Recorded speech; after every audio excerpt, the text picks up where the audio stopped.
जीवन से संबंधित सवालों के बारे में आपका स्वागत है। ये कार्यक्रम सवाल और जवाब के रूप में है और आप जैसे दर्शकों के लिए खास सवाल है जो आपके मन में विभिन्न विषयों के बारे में हो सकते हैं, जो कि महत्वपूर्ण है। इनमें परमेश्वर, यीशु, स्वर्ग और प्रार्थना के बारे में सवाल शामिल है।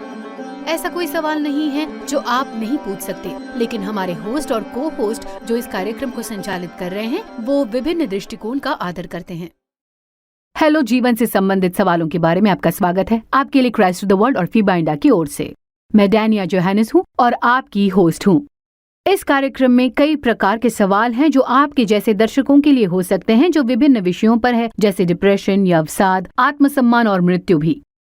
अर्थात हम परमेश्वर, स्वर्ग, यीशु और प्रार्थना के बारे में भी बातें करेंगे। इसीलिए यदि आप चाहते हैं जीवन के बारे में प्रश्नों के उत्तर चाहते हैं तो देखते रहिए। सो दर्शकों, आज हमारे बीच में फीबा इंडिया के डायरेक्टर पास्टर बेंजामिन आए हैं। हेलो पास्टर, इस कार्यक्रम में आपका स्वागत है। धन्यवाद मुझे अपने स्टूडियो में बुलाने के लिए। सो दर्शकों, आज के कार्यक्रम का नाम है प्रेम की भाषा, अद्भुत वैवाहिक जीवन की कुंजी। जो प्यारे दंपत्ति जो इस कार्यक्रम को देख रहे हैं, ये आपके लिए है। यहाँ पास्टर परमेश्वर के वचन और जीवन से हमें अंतर्दृष्टि प्रदान करेंगे और अपने वैवाहिक जीवन को कैसे मजबूत बनाएं और अपने जीवन साथी से कैसे प्रेम करें। और जानने के लिए देखते रहिए, और यदि आपके पास सवाल है तो हमें लिखिए, हमें उत्तर देने में खुशी होगी। इससे पहले कि हम आगे बढ़े पास्टर, हम प्रार्थना करेंगे। आइए प्रार्थना करें। प्रेमी स्वर्गीय पिता, विवाह संस्था के लिए धन्यवाद। हमारे साथ रहिए जब हम विवाह की विभिन्न भाषाओं के विषय में बात करते हैं। हम ये प्रार्थना करते हैं कि हम ये समझने में सहायता कीजिए कि हम अपने वैवाहिक जीवन को कैसे मजबूत बनाएं। आपकी इच्छा के अनुसार जीने में हमारी सहायता करें, आमीन। पास्टर, जैसे कि हमने उल्लेख किया, इस कार्यक्रम का नाम है विवाह की भाषा, सफल वैवाहिक जीवन की कुंजी। क्या आप हमें प्रेम की विभिन्न भाषाओं के विषय में बताएंगे और भौतिक स्पर्श में किस बात का समावेश है? ये 5 प्रेम की भाषाएं जिनके बारे में गैरी चैपमन द्वारा उनकी पुस्तक में बताया गया है, जिनके बारे में लोग बात करते हैं, उनमें से एक है भौतिक स्पर्श। यह है पीठ पर थपकी देना, गले में बाहें डालना, हाथ पकड़ना, एक साथ चलना। ये सारी बातें भौतिक स्पर्श में आती हैं। पास्टर, आपने जो बताया वो हम जो सिनेमा में देखते हैं उससे बिल्कुल भी भिन्न है। इस बात के लिए धन्यवाद पास्टर। अब हम अगले सवाल की ओर जाते हैं। प्राथमिक प्रेम भाषा का अर्थ क्या है?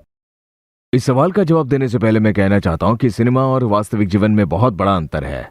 सिनेमा में इन बातों के लिए पैसा दिया जाता है और वास्तविक जीवन में यह गहरे प्रेम के कारण आता है और यह स्वतः प्रेरित होता है। 5 प्रेम भाषाएं महत्वपूर्ण हैं और वे प्रत्येक व्यक्ति का हिस्सा हैं। हम प्रेम देते हैं और पाते हैं कई तरह से, मतलब केवल भौतिक स्पर्श ही नहीं, परंतु व्यक्ति की एक विशिष्ट प्रेम भाषा होती है जिससे वो परिचित ही नहीं परंतु आरामदेह महसूस करता है। शायद जो सवाल आप पूछ रही हैं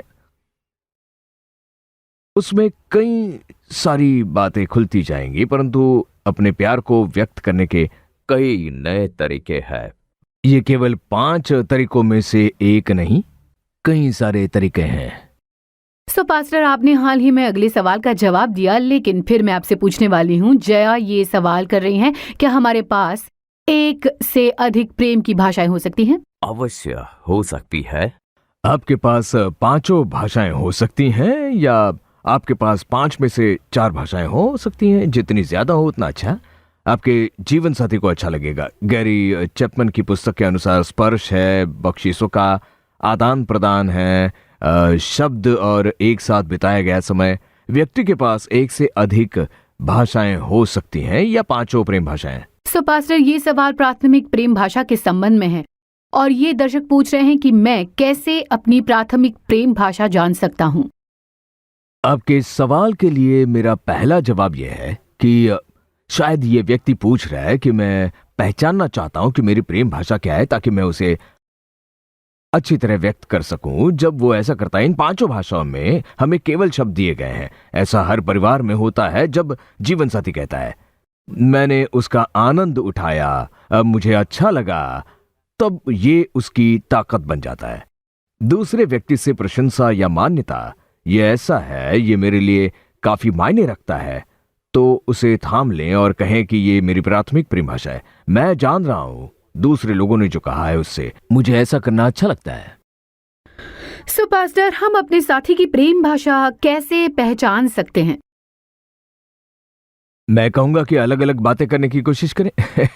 यदि आपकी शादी होकर कुछ साल हो गए हैं तो एक साथ रहने के द्वारा आप जानेंगे कि कौन सी बात है जो मेरे जीवन साथी को संपूर्ण करती है। कभी कभी हम गलत समझ लेते हैं। व्यक्ति को स्पर्श की आवश्यकता है और आप इनाम देते हैं, लेकिन ये प्राथमिकता नहीं है। मुझे लगता है कि हम सीखते हैं, लेकिन हम बैठकर बात कर सकते हैं। उस बारे में बात करने में कोई गलत नहीं है। बैठकर बात कीजिए, पूछिए कि किस बात से आपको खुशी लगती है और फिर उसमें बढ़ते जाए। बिल्कुल, मुझे लगता है कि आपसी वार्तालाप उत्तम तरीका है। बिल्कुल, लेकिन व्हाट्सएप के और द्वारा आमने सामने बात करना। हाँ।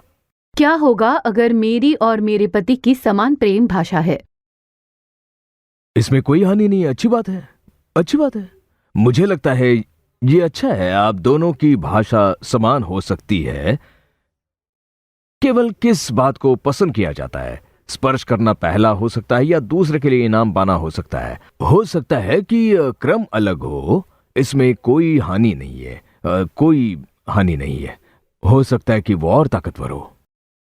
हमारे पास दर्शक है जो बिल्कुल विपरीत बात पूछ रहा है। क्या होगा यदि मेरी और मेरी पत्नी की प्रेम भाषा अलग हो एक दूसरे से? मुझे लगता है कि ये कोई समस्या नहीं। यदि आपके जीवन साथी की प्राथमिक भाषा अलग है तो आप उस पर ध्यान दीजिए। आप में जो अंतर है वही आपके प्रेम को और मजबूत बनाता है। ठीक है, दूसरे व्यक्ति की इच्छा क्या है इसे आदर दें और उस जरूरत को पूरा करने की कोशिश करें। यहाँ एक सवाल है। ऐसा लगता है कि ये व्यक्ति बहुत दुखी है और उसे उत्तर की जरूरत है। ये व्यक्ति कहती है, मेरे माता पिता ने मुझे जबरदस्ती शादी करने के लिए मनवा लिया। मैं अपने पति से प्यार नहीं करती। मुझे क्या करना चाहिए? जिससे आप विवाह करते हैं उससे प्रेम करें या उससे विवाह करें जिससे आप प्रेम करते हैं। आपके माता पिता ने जबरन शादी करा दी होगी। मैं पृष्ठभूमि नहीं जानता, मैं इसका सामान्यकरण नहीं करना चाहता। व्यक्ति से प्रेम करने के लिए समय लगता है। मैं कहूंगा कि जो आप कुछ कर सकते हैं करें अपने प्यार को व्यक्त करने के लिए, और जो कुछ आप कर सकते हैं करें ताकि उस व्यक्ति से प्रेम पा सकें। ठीक है, और फिर भी ये मुश्किल है तो विवाह सलाहकार से सहायता प्राप्त करें। आज ऐसा हो रहा है, हम सोचते हैं कि काम नहीं हो रहा है तो शादी रद्द कर दें। बाइबल कहती है कि जब परमेश्वर ने पुरुष को बनाया और हव्वा को उसके पास ले आया, स्त्री को पुरुष के पास, तो उसने पुरुष से यह नहीं पूछा कि क्या यह व्यक्ति तुझे पसंद है। क्या ठीक है, वो पुरुष को उस स्त्री के पास नहीं ले जा रहा कि वो अपनी सम्मति जाहिर करे। विवाह को बने रहना है, और मुझे लगता है कि ये अत्यंत महत्वपूर्ण है। आप एक साथ आते हैं, आपस में रिश्ता बनाते हैं, आप कोशिश करते हैं, और फिर भी ये मुश्किल लगता है तो किसी से मुलाकात करें। सभी दर्शक, यदि आप अपने वैवाहिक जीवन के मुश्किल दौर से गुजर रहे हैं, जैसा कि पास्टर ने उल्लेख किया है कि आप लोग पहले एक दूसरे से बात करें, आपसी वार्तालाप करें। यदि आपको लगता है कि आप ऐसा नहीं कर सकते हैं तो विवाह सलाहकार से बात करें। धन्यवाद पास्टर जी उस सलाह के लिए। हम आगे बढ़ेंगे। हमारे पास बिल्कुल वैसा ही सवाल है जो जस्टिन की तरफ से है। मेरी पत्नी मुझसे प्यार नहीं करती, मुझे क्या करना चाहिए? मुझे वही उत्तर देना होगा जो मैंने पति को दिया। फिर से मैं इस बात का सामान्यीकरण नहीं करना चाहता। इसमें कई समस्याएं हो सकती हैं कि क्यों ऐसा हुआ है। हमें उस विषय को संबोधित करना चाहिए। ऐसा मुझे लगता है केवल यह कहें कि चाहे जो भी हो प्रेम करें। हमें उस विषय को लेना होगा, उसे सुलझाना होगा, और उसके बाद देखना होगा कि आप कैसे दूसरे व्यक्ति पर अपना प्रेम व्यक्त कर सकते हैं। इसका कोई प्रत्यक्ष उत्तर नहीं है, हमें केस के अनुसार उसे देखना होगा। सो पास्टर, वापस हम उसी बात की ओर आते हैं जो प्रेम की भाषा के संबंध में है। मेरे पास एक दर्शक की ओर से एक दिलचस्प सवाल है। प्रेम की 5 भाषाएं दूसरे रिश्तों को भी लागू होती है? वृद्ध माता पिता के संबंध में क्या और बच्चों के संबंध में क्या? वो फिर भी काम करता है, फिर भी काम करता है। स्पर्श, एक साथ समय बिताना, बख्शीशों का आदान प्रदान, प्रशंसा की भाषा, ये सारी बातें सारे रिश्तों में काम करती हैं। लेकिन जब पति और पत्नी का सवाल आता है तब इनमें थोड़ा सा फर्क होता है, जो मुझे लगता है कि प्रश्न का एक भाग है। पति पत्नी के रिश्ते में ज्यादा नजदीकी या घनिष्ठता होती है और शारीरिक संबंध होता है, जो इसे दूसरे रिश्तों से अलग बना देता है। यहाँ पर एक अत्यंत महत्वपूर्ण सवाल है जो किसी ने पूछा है पास्टर। सवाल है, मुझे परमेश्वर से मदद चाहिए कि जब प्रेम की भाषाओं को अमल में लाने की कोशिश करता हूँ, मैं सचमुच नहीं जानता कि कैसे। अगर मैं उसे जानता नहीं तो वो मेरी मदद कैसे करेगा? हमारे लिए ये जानना महत्वपूर्ण है कि यदि आपके पास ये 5 प्रेम भाषाएं नहीं है, आपके पास केवल 3 में से 2 है, इसका मतलब ये नहीं कि तुम मुझसे प्रेम नहीं करते।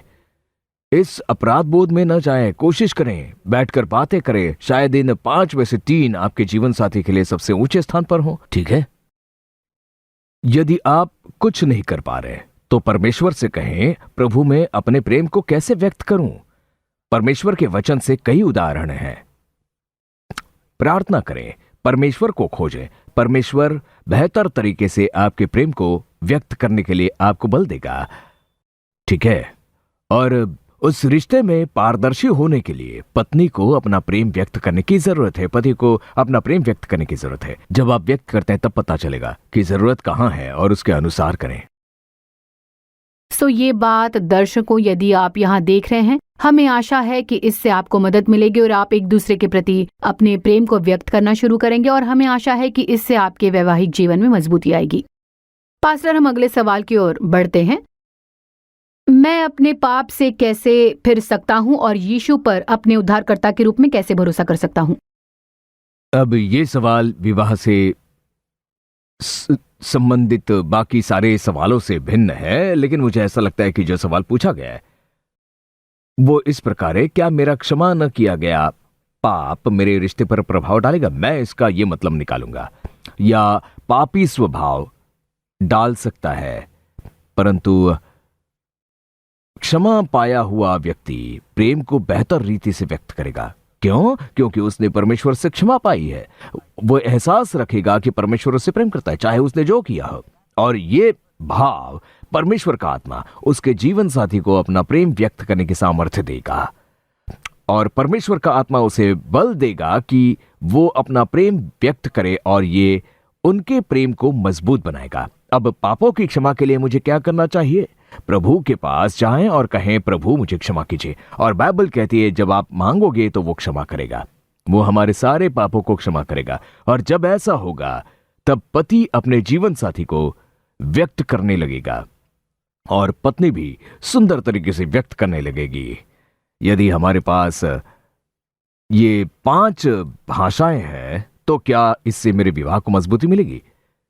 केवल ये 5 भाषाएं नहीं, जब 2 दिल आपस में एक साथ मिलेंगे और मसीह में उनका विश्वास मजबूत है, तब वो वैवाहिक जीवन जो मजबूत हो गया है उसका परिणाम इन 5 भाषाओं में होगा। दूसरी कोई बात नहीं। केवल इसलिए कि मेरे पास ये 5 भाषाएं है, इसका मतलब ये नहीं कि मेरा विवाह मजबूत है, परंतु यदि हमारा वैवाहिक जीवन मसीह में मजबूत है और ये 5 भाषाएं उसका अनुसरण करती हैं, ये पूरक है। लेकिन फिर से ये व्यक्ति का स्वभाव है। यदि उसे ये अपने माता पिता में नहीं देखा है, पत्नी ने भी अपने माता पिता में नहीं देखा, लेकिन ये कोशिश है। वैवाहिक जीवन में हम सीखते हैं, कुछ बातों का हम छोड़ देते हैं, कुछ बातों का अनुसरण करते हैं, हम उन्हें एक साथ लाते हैं। इसलिए मेरा मानना है कि मजबूत वैवाहिक जीवन के लिए मसीह में अपना विवाह रखें, उसमें आनंदित हो, क्योंकि वही है जो आपके घर का निर्माण करेगा, आपको सामर्थ्य देगा कि आप एक दूसरे के प्रति अपने प्रेम को व्यक्त करें। लेकिन मैं इस कार्यक्रम में प्रार्थना करना चाहूंगा ताकि आप में से जो लोग परमेश्वर से विनती कर रहे हैं कि वो उनके विवाह को मजबूत बनाएं, हम ये कहकर शुरुआत करें, प्रभु मेरे पाप क्षमा कीजिए, मेरा घर एक मजबूत घर हो, हमें एक दूसरे के प्रति हमारे रिश्ते में मजबूत बनाइए ताकि हमारे बच्चों की मजबूत बुनियाद हो। सो मुझे प्रार्थना करने दीजिए और यदि आप इस प्रार्थना को दोहराना चाहते हैं तो आप ऐसा करने में स्वतंत्रता महसूस करें। अपने दिल से ये प्रार्थना करें, इसे अपनी व्यक्तिगत प्रार्थना बनाएं। मुझे यकीन है कि परमेश्वर आपके उत्तर देगा। आइए प्रार्थना करें। प्रिय परमेश्वर, प्रिय परमेश्वर, अब मैं अपने पापों से मन फिराता हूँ। अब मैं अपने पापों से मन फिराता हूँ। मैं अपना विश्वास आप में रख रहा हूँ। मैं अपना विश्वास आप में रख रहा हूँ। मेरी प्रार्थना यह है कि आप विवाह में मेरे रिश्ते को मजबूत बनाएं। मेरी प्रार्थना ये है कि आप विवाह में मेरे रिश्ते को मजबूत बनाएं।